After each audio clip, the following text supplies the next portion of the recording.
Hey there, welcome back. You are listening to Side Hustle School. I'm your host, Chris Gillibo. People sometimes ask me, who is this show for? Well, this show is for busy people. It's for people who already have a lot of responsibilities, a lot of commitments, they don't have a lot of free time, but they also believe in investing in themselves. Well, teachers are some of the busiest people out there, and they also tend to be very efficient and good with their time. So it's no surprise that I have a lot of stories about teachers on the show, because a lot of them end up starting side hustles.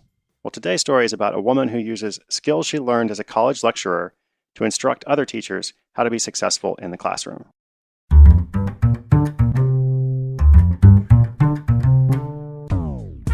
Today's story comes from Megan Pope in San Antonio, Texas. By day, Megan is a college lecturer at Texas A&M University. She loves her teaching position, and those who know her well will tell you that she was born to teach. In her spare time, Megan has found a way to teach what she knows to others, and in the process created a side hustle that is bringing her both creative and financial freedom. While in grad school and while she was working as a teaching assistant, Megan took a 40-hour training seminar focused on pedagogy, the method of educational theory and practice. To some people, it might sound a little dry, but Megan was hooked and became very interested in learning to teach better. When you're genuinely excited about something, you'll find that it occupies your thoughts, regardless of what you're doing.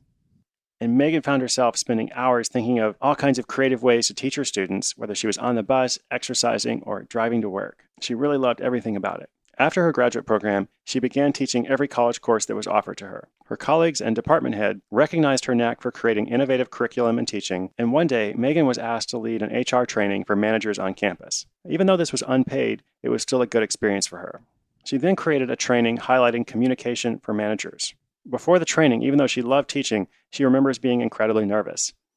It was the first time she had facilitated a group activity that was not for undergraduates, and most of the managers who took the training were older than her. Still, despite being so nervous, the training was well received, and more invitations to facilitate additional trainings, some unpaid but also some paid, began to arrive.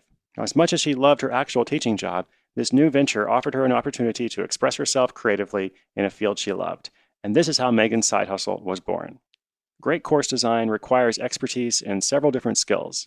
It's not just knowledge of the topic being taught.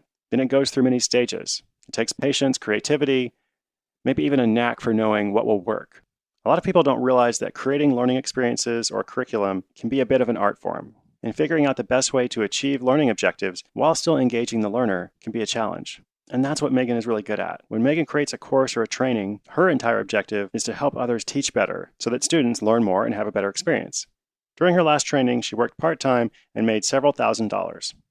She's now branching out from Texas A&M and helping a health and wellness company develop online courses. She's hoping to continue to apply these skills, initially learned for her day job as a college lecturer, then extended to those in-person trainings, and now as a consultant for that company doing work online.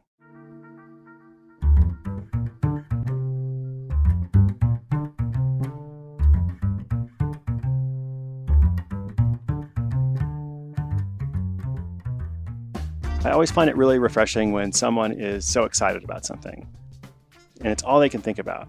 Maybe you've experienced this sometime too.